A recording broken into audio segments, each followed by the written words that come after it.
Good afternoon friends, मैं हूं आपकी दोस्त शगुफ्ता परवीन और आप देख रहे हैं अपना फेवरेट प्रोग्राम हेलो डॉक्टर।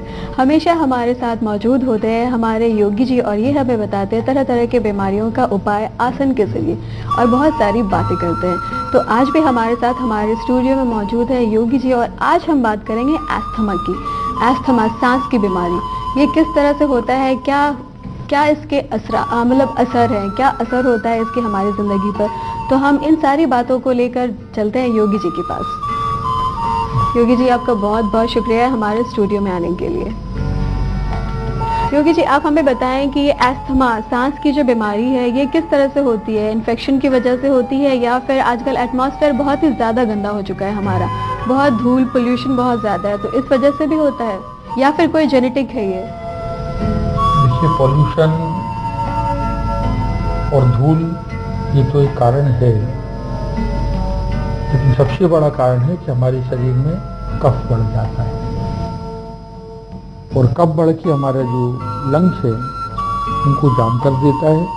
हमारी सांस की नली जो है वो कफ से जाम हो जाती है और सांस लेने में हमको असुविधा होती है। इसलिए अस्थमा का मरीज जो है वो हमेशा अपने साथ कुछ इस तरह की दवाइयाँ रखता है, इसको सांस खोलने के लिए उपयोग किया जाए। और कभी कभी इनहेलर लेना पड़ता है उनको सांस को करने के लिए, इनहेलर लेना पड़ता है। वो इनहेलर भी कुछ समय के लिए उनको राहत देता है, बराबर राहत नहीं देता है। अस्थमा को करने के लिए, ठीक करने के लिए हमें थोड़ी सी सावधानी की जरूरत है, क्योंकि अस्थमा मेनली दो तरह का होता है। एक अस्थमा वो होता है जिसमें केवल सर्दी के कारण से कफ बढ़ता है हमारे शरीर में, और कफ प्रधान होता है हमारा अस्थमा। उसमें सबसे पहला काम ये है कि हम कफ को साफ करें। कफ को साफ करने के लिए एक हमारे यहाँ प्रक्रिया है कुंजल की, और कुछ श्वास की क्रियाएं हैं, कुछ आसन हैं। कुंजल की प्रक्रिया में 5-7 गिलास हम लोग पानी पी लेते हैं और पानी पी के वॉमिट करके पानी को निकाल देते हैं। अच्छा।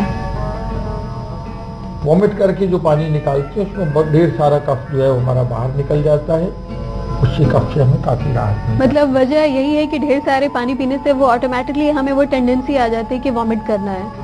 मतलब इतना पानी हम लोग पिएंगे कि उसमें सारा पानी जो है वो बाहर अपने आप निकलने लगे और उसको सीधे खड़े होके पानी को बाहर निकालते।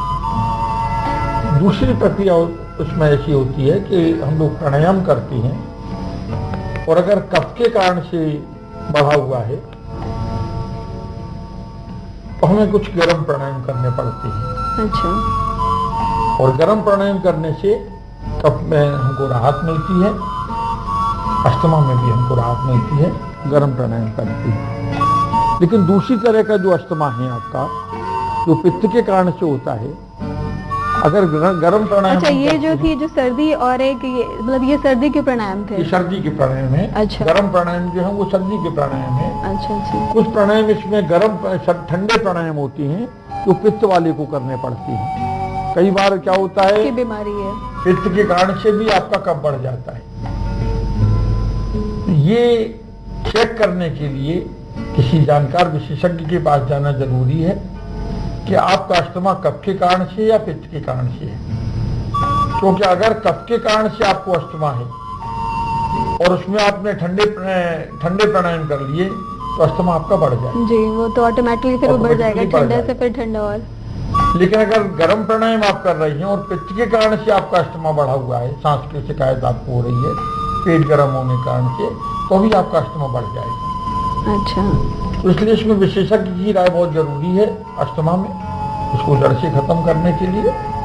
कि एक तो ये पहले निर्धारित किया जाए कि अस्थमा का कारण कफ है या पित्त है। अभी हम आपको बता रहे हैं कफ का जो अस्थमा है उसको दूर करने का उपाय। उसको कैसे हम लोग दूर करते हैं, उसके लिए एक तो षटकर्मों का प्रयोग है योग में। जी। कुंजल है, जलधौती जिसको कहते हैं, गजकरणी भी कहते हैं, नेति का प्रयोग है, जल नेति का प्रयोग है नाक को साफ करने के लिए, सूत्र नेति का प्रयोग है। तो ये कुछ प्रयोग हैं उसमें। वस्त्र धोती का भी प्रयोग है, कपड़े की धोती हम लोग पट्टी खाते हैं और खा के उसको निकालते हैं। इसके अलावा जो प्राणायाम है, जो गर्म प्राणायाम है, जैसे भस्त्रिका प्राणायाम है, अभी आप भस्त्रिका प्राणायाम देखेंगे। भस्त्रिका प्राणायाम कैसे किया जाता है, या सूर्यभेदी प्राणायाम जो है वो इसके लिए बहुत लाभदायक है। अच्छा। कुछ प्रयोग ऐसे कि आपके त्रिबंधों का प्रयोग है, मूलबंध, उद्यान बंध, जालंधर बंध। इन बंधों का प्रयोग हम आपको दिखाएंगे कि इन बंधों के प्रयोग के बगैर तो प्राणायाम होता ही नहीं है। अगर ठीक से अच्छा प्राणायाम करना है तो तीनों बंधों का प्रयोग आपको करना पड़ेगा।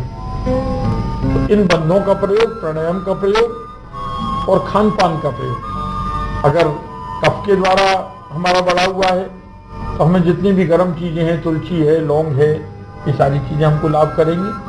लेकिन अगर पित्त के कारण से है तो जो चीजें हमको कफ में लाभ कर रही वही चीज हमको नुकसान भी करेंगी जी।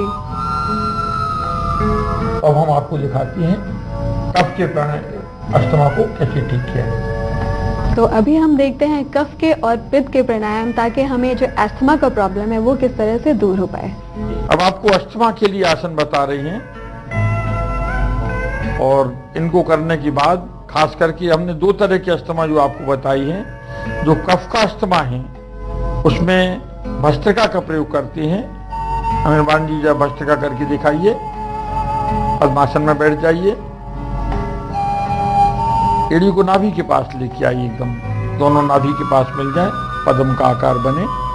आंखें बंद कर लीजिए, शरीर को बिल्कुल ढीला छोड़ दीजिए और तेजी से सांस लीजिए, छोड़िए। जितना सांस लेने में टाइम लगे उतना छोड़ने में लगे।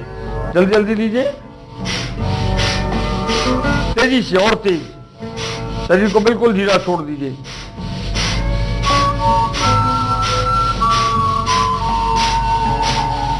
छोड़ दीजिए। ये भस्त्रिका प्राणायाम है। और इसके बाद शवासन करना बहुत जरूरी है। अब धीरे लेट जाइए सीधे, एड़ियां मिली हुई, पंजे खुले हुए, हथेलियों का मुंह ऊपर की तरफ, आंखें बंद।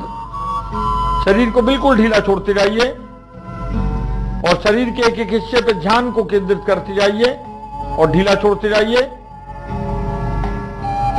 पैरों के अंगूठों के ऊपर ध्यान को केंद्रित करते जाइए, ढीला छोड़ते जाइए। उसी तरह से शरीर के एक एक हिस्से पे ध्यान को केंद्रित करते जाइए और ढीला छोड़ते जाइए। बिल्कुल शरीर को ढीला छोड़ दीजिए। भस्त्रिका करने के बाद शवासन करना अनिवार्य है। शवासन के बारे में कहा गया है, उत्तान शववद भूमौ शयनम तच्छवासनम शवासनम शांतहरम चित्त विश्रांत कारकम।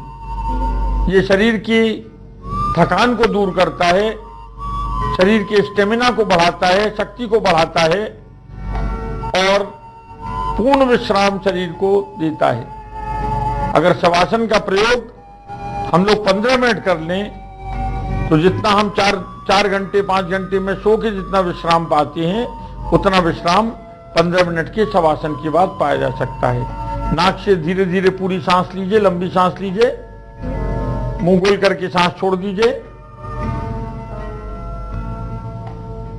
धीरे धीरे आंखें खोलिए और उठ के बैठ जाइए।